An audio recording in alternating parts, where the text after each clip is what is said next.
kinibes, kinibayar tayo subi ka namon, bende lang kami aki.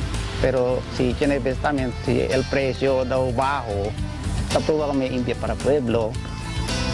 Kasi, siyempre monitor tayo kami presyo. Department of Agriculture, Region 9, masaganang ani, mataas na kita. For more information on Department of Agriculture, programs and projects, call us at 991-3188 or you may visit us at General Vicente Alvarez Street, Zamboanga City.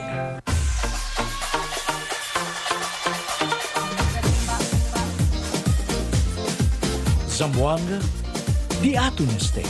Imidya mo! Solid! As one we lift our voices, our hearts expectant. Oh Lord, breathe afresh on us. New life is breaking open, your joy arising. Oh Lord, breathe afresh on us.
There's something about the gospel that changes you. God is able to turn your mess into a powerful message. Jesus is Lord. He's the boss of your life. He's the master. Christ redeemed you. Christ bought you. You are qualified now. Real love doesn't just talk, it demonstrates.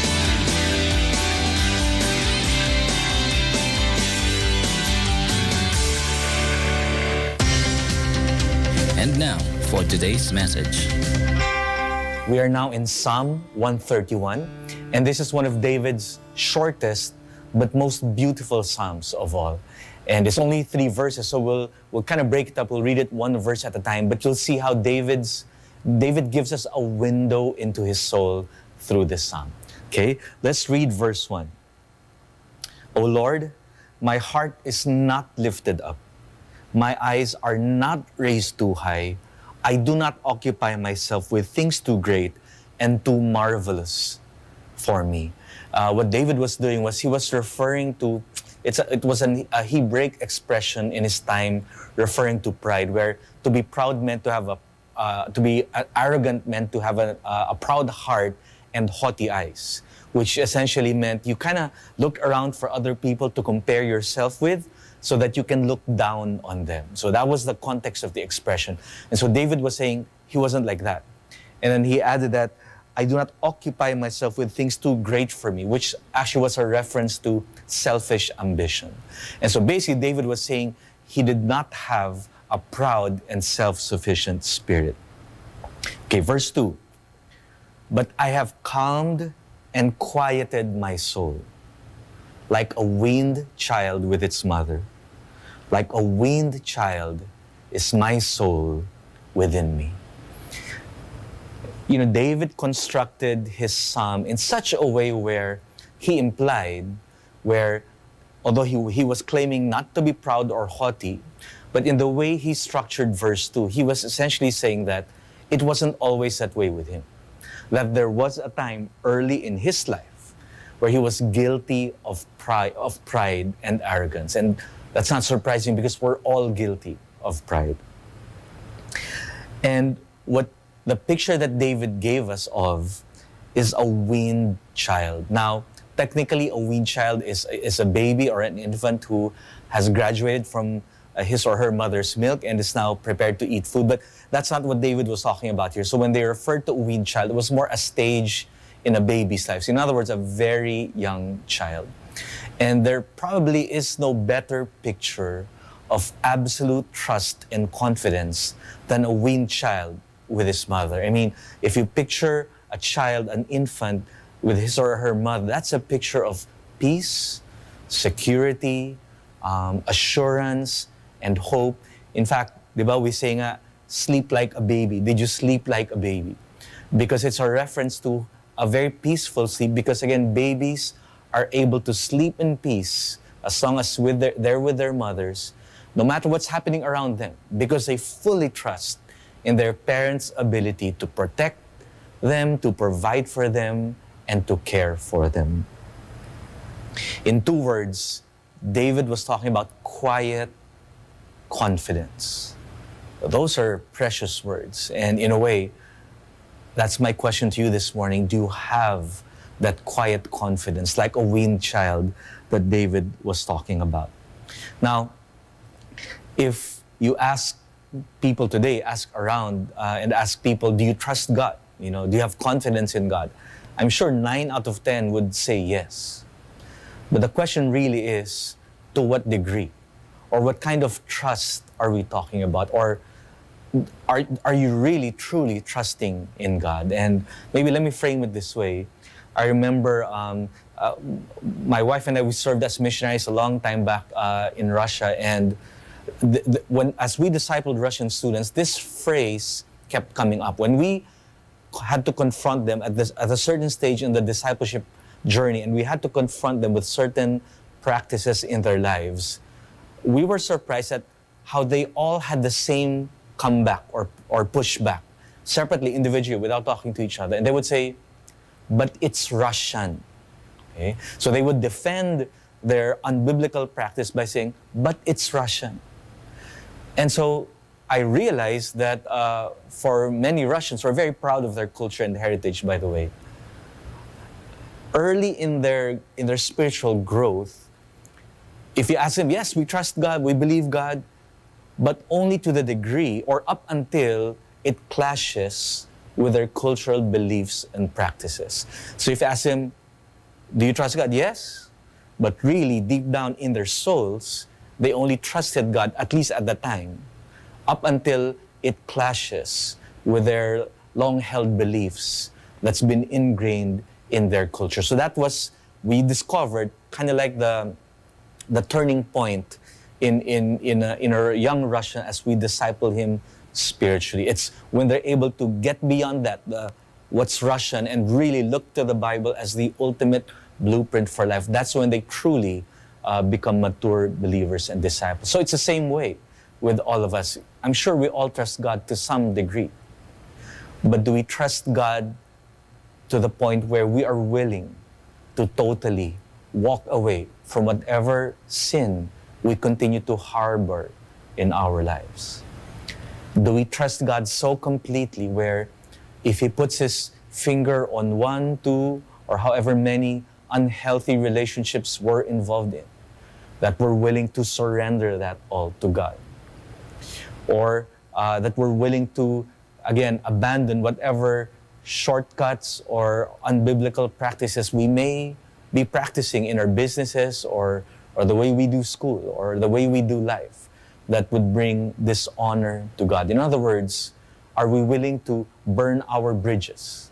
And bridges basically stand for whatever continues to link us with our past sins, relationships, habits, temptations, weaknesses, Are we willing to burn all of those so that we have no option left except to totally submit and to follow God 100%? I believe David crossed that threshold. He reached that point at a certain point in his walk with God. And he was walking in pride and arrogance and self-sufficiency. But when God put His finger to whatever it is David was holding on to, he chose God over his lifestyle. And that's why David, at this stage in his life, could really be like a weaned child who enjoyed absolute and total dependence on God. Okay, verse 3. O Israel, hope in the Lord from this time forth and forevermore. Going back to that weaned child, again, we address God as Lord here in verse 3 we just did. As Yahweh, as awesome God now. But really, the picture that the Bible gives us of God is a family. In fact, when Jesus taught His disciples to pray, He taught us to address Him as our Father. The church is the bride of Christ. We're spiritual brothers and sisters because we're adopted into God's household.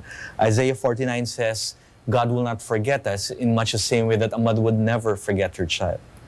But in Mark 10, Jesus referred to children in a discussion with the disciples and said, whoever doesn't receive the kingdom of God like a child shall not enter. So here we go back to the picture of a child's absolute, unquestioning, unfiltered obedience and trust and confidence in God. Is that how we're receiving the kingdom of God? Is that how we look to God? Again, with nothing held back, with no bridges existing, no lifeboats back into our past, where we're 110%, we've totally abandoned all of our lives into the purposes of God for us. One last story. When my kids were small, I have 3 kids, and when they were smaller, I loved putting them in high, ledges or a fence, and then they would jump into my arms. And whenever I asked them, jump, they would jump without second thoughts. In half a second, they'll jump into my arms. But if I asked another kid, any other kid to do that, they're not gonna jump into my arms. Why? Because they don't know me. My kids know me. And they know that I would never drop them. I would never let them down. And so in other words, key to this trusting in God is truly knowing God. We have to come to a place where we truly know Him in the depths of our soul. That's what David was saying, that we're like a weaned child in our souls, so that we can truly jump into His arms with full abandon into the purposes of God.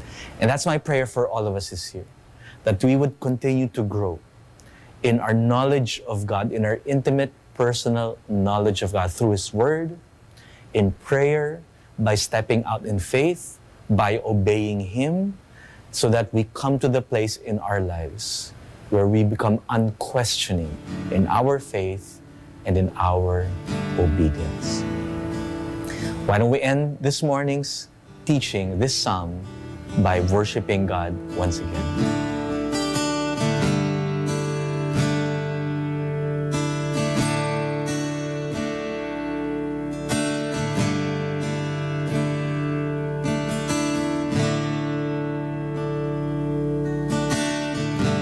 Hinamak at tinawanan, ngunit hindi